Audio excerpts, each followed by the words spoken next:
Ah, the mafia, a common trope in the BL universe. You know what else is common? Twinks. When you add those two together and mix in a little bit of champagne and roses, you get Roses and Champagne. Roses and Champagne is an ongoing BL manhwa made by author Zig and which has 90 chapters, but as always, anything more than 10 chapters is already above my capability. Off topic, but yes, I see all the comments of my voice sounding like all the voices in your head combined graded by a cheese grater in your left ear, and honestly, I have no clue why that happened. But I hope that this video doesn't have that, and if it does, then I'm very sorry. Anyway, round out of the way, let's start with this Mafia the Godfather type manhwa. We start off the first chapter with our main character, Jung Lee-boon, running late to his lawyer job in Russia. But this silly man got a little bit too distracted and bumped into a big buff Russian man. Daily occurrence, really. This big buff Zhenya copy caught Lee-won and after asking if he was okay and a little stare, let him go.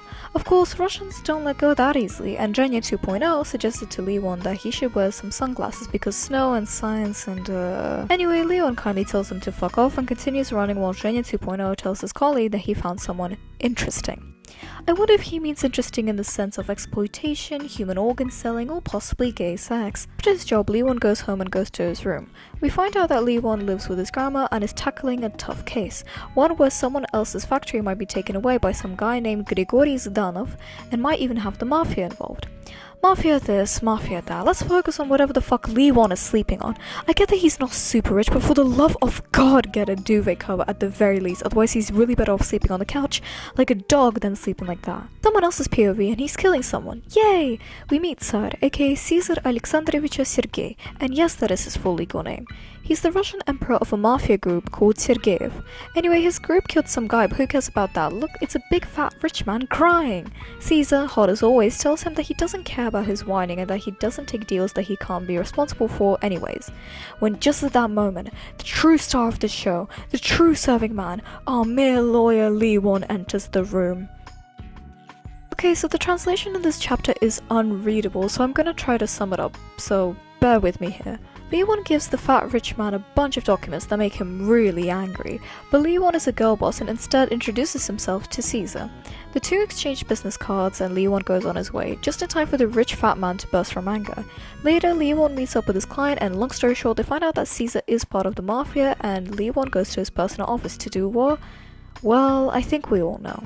At Caesar's office, he looks at a fountain pen he got as he declines a visit from Lee-won. But Lee-won, as the bad bitch he is, he enters anyway! Could that possibly get you killed? Well, maybe, but not if you kill him fast! Basically, Caesar didn't remember Lee-won from their meetup and said that he should have been more impressive, to which Lee-won does a serving move and almost stabs Caesar in the eye. I love this man's confidence, something that you rarely ever see in a twink. Anyway, Lee-won leaves documents on the table and leaves, while Caesar makes an investigation on his entire family tree and life. Caesar, like the fine man that he is, meets his 20-year-old cousin Dmitri. Dmitri tries to give him a kiss on the cheek, but Caesar pushes him away with the excuse that he's too old for it now. The two talk about how Caesar isn't afraid of Zdanov, but Dmitri still doesn't see why he should bother with this case.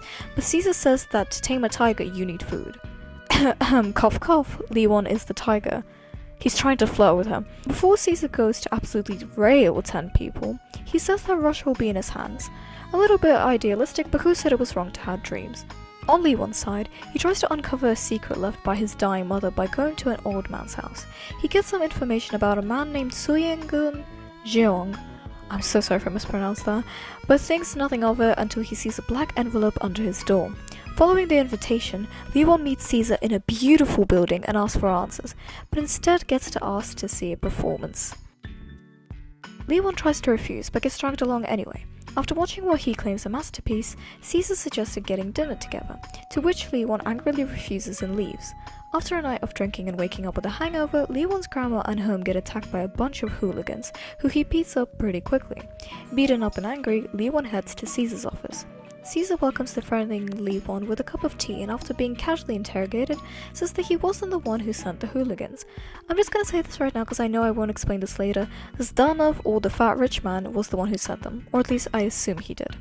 Anyway, blah blah blah manipulation, Lee-won tries to throw the tea at him but gets pinned against the couch. Caesar, the totally normal and not gay man he is, tells Lee-won that the way he smells in the morning is his natural scent, and decides to smell him. And after biting his ear, Caesar tells him to spread his legs to pay back for the tea. Guys, there's no essay! Finally! After a concerning comment, Caesar stops trying to essay Lee-won and gets back to business. They find out that Caesar wasn't the guy who ruined his grandma's cafe, and Lee-won leaves. Before he leaves, Caesar says some really smart words that I don't think I have enough brain cells to understand, and Lee-won replies equally as smart as him. So if you know what they mean and can explain it to me in monkey language in the comments, then I'd be really grateful. After Lee-won leaves, Caesar tells his assistant to fuck up Zadnov right now. Some time passes and Lee-won is fixing the cafe and thinking about his upcoming trial when Caesar walks through the door and brings some documents for evidence. However, you never get things easy, and Caesar tells Lee-won to change his clothes because they're going to a fancy dinner. Lee-won curses and declines, but again gets dragged anyway. At the dinner, Caesar talks about boring, unimportant stuff that drives Lee-won to the edge, and when he finally asks him about the evidence, Caesar tells him to kiss him to get him. Like the unfearing girl boss that he is, Lee-won gives this man a deep kiss, tongue and all, takes the documents and leaves. Caesar, baffled by what just happened, laughs and says that he can't get tired of Lee-won. The trial goes well, but not as well as Lee-won would hope because he's still thinking about Caesar. Who cares about this poor lawyer? Let's see what this hunk of a man is doing. As Caesar is working, his lovely cousin Dimitri visits him. Caesar nags him to make an appointment next time because he's a busy man and shit, but Dimitri just confesses that he loves stalking him and doesn't want Caesar to leave, and for that he gets head pats. Nikolai, who's Lee-won's client, is depressed because of how long the trial is going on for, and while Lee-won is trying to cheer him up, he stops and goes into Caesar's black car. In the car, Caesar asks Lee-won to do something for him, but Lee-won immediately shuts him down. Caesar doesn't care and gives him a phone number to call if anything and asks him for a goodbye kiss, which Lee-won sadly doesn't give. Lee-won gets a call that the factory he's been fighting for has been illegally shut down, and only then does he call Caesar and accepts his task. Lee-won visits Caesar's house and they talk about the past mayor together. Turns out that the dead mayor has no successor, so Caesar naturally wants his inheritance. Lee-won understands that if he helps Caesar get the inheritance and gets the evidence to close this case, then it's a win-win. Caesar wanted to let Lee-won live at his giant mansion for him to have easy access to documents, and after some intense thinking, Lee-won comes up with a much better plan, one that angers Caesar. After staring at documents for a full day, Lee-won's eyes get blurry as he rushes out of the room because he needs to catch the last train, but very conveniently happened to fall right into the chest of Caesar. Sexual tension between them is too much for even them to handle, and Caesar goes in for a kiss but stops when he realizes that it is a bit too rushed. The two go outside to see Lee-won's scooter absolutely crushed, and Caesar tells him that he should stay until he gets a new one, which Lee is very happy about. The two continue looking through documents when Lee-won's stomach comically growls, which brings the two to Caesar's kitchen. Stunned by Caesar's pure richness, Lee-won asks if he can use the expensive meat, which he doesn't usually get to use, with a smile. Caesar's heart throbs as he lets him use everything. Lee-won doesn't know how to cut meat, so Caesar sensually sneaks up behind him and shows him, but Lee-won makes his own sandwich anyway. And it turns out shit. So shit in fact that even Lee-won himself can't fully swallow it. Caesar says that he'll go to sleep, and seeing an opportunity, Lee-won bites into his sandwich, but then realizes that Caesar was staring at him.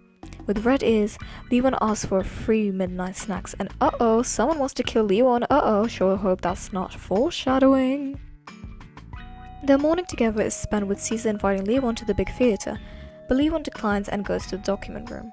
Just as he lowers his guard, Caesar enters the room with a dazzling bouquet of roses.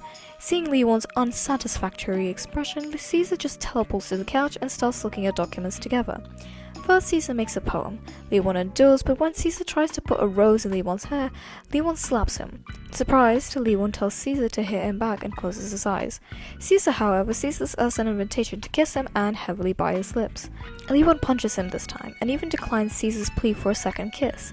Caesar kisses his hand and leaves Lee-won angry, flustered, and annoyed.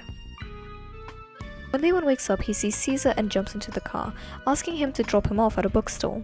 The two arrive, and as Lee-won gets out of the car, Caesar puts a cute Russian hat on him. And for the first time in 10 chapters, Lee-won says thank you. Thinking that Lee-won looks cute in the hat, he follows him all the way to the bookstore, causing slight public discomfort along the way. As Lee-won looks for law books, Caesar kindly recommends him an easy cookbook for his god-awful cooking, which to Lee-won's soon-to-be death, he declines. Caesar still slides into his bag though. Anyway, the two leave the store and a bunch of kids try to pickpocket them. When Caesar pulls out a gun and shoots a kid? Okay, that escalated quickly, but yay, the 10 chapters are done. This is seriously one of the few manhwas that makes me want to continue reading. From that sudden kid cliffhanger to the curiosity of whether Lee-won is going to survive Caesar and the fucking mafia that's following him, I'm interested in all of it. The plot is well made, and you can argue that the Russian mafia trope is overused and boring, but in Roses and Champagne it's presented in such a way where it makes it feel fresh and engaging, especially considering the two MCs' relationship, but I'll get to that in a moment. It's funny, like really funny. Whether it wanted to or not, it really made me giggle here and there while still keeping a serious plot in place. The story is good, like really good. Well, somewhat. But if we ignore the low-key sexual harassment, then it's good. At least the first 10 chapters are. I fucking love him! For bottom in a manhwa that isn't a pussy or the pleading emoji personified. He has humor, audacity, pussy, and some anger issues which do diminish his character in my eyes a little bit, but we ignore that. He stands up for himself, while still letting himself get slowly close to Caesar. We love a good balance. It's a shame to see this poor lawyer tackle such a difficult case with little to no help, but I'm glad that he has times where he recognizes that he needs Caesar's help, as much as he may hate it. He's an emotional character who really does deserve better, but Caesar's there, so I guess he'll help. I fucking love him too! He's cool, he's intimidating when he wants to be, he listens to his wife, and he's hella rich. Okay, now with the good out of the way, let's talk about the bad. He's manipulative and he wanted to essay Leon, which isn't cool at all, but the good part is that he didn't go through with it, even though that still doesn't make it good. He still kills Leon unconsensually, but he is kinda taking it slow and genuinely falling in love with him, so I guess that's good. Anyway, he's truly a pussy-serving mafia boss whose suit is definitely 2 sizes smaller than it should be, but who cares because it makes him look all the more sexy. Dare I say one of the best dynamics I've ever seen. A funny, silly Russian mafia man in love with a poor Korean lawyer. Who could ask for a better trope than that? For those who didn't get it, Caesar tries to annoy or trick or play around with Leon, but instead of getting scared, Leon bites or plays around back, which Caesar adores and I adore it too. These two have such good underlying chemistry that the tension between them gets too much at some points. And in these mid-10 chapters, the two have already progressed a decent amount. Not too fast, but also not non-existent. Yes, you can argue that Caesar tried to essay Leon, and I agree with the fact that that doesn't count as romance. However, it's still visible in the chapters how Caesar quietly but surely falls for Leon, and how Leon starts questioning his own feelings too. I'm scared to call it perfect because it's way too early for that, but I will say that for now it is at a good speed and the two seem to slowly unravel their hilariously romantic feelings for each other. But I'm not sure how it's gonna be after the kid shooting part, so... Wow, another mafia-esque manhwa done, and I must say I quite enjoyed this one. I don't know why, but seeing big blonde Russian gay men on my screen just really entices me, and I hope it enticed you too. Please comment what else you would like me to review or any other short video topics you would like to see, or any other opinions you may have. Thank you for watching and follow my socials. Okay, bye, I'm taking a nap.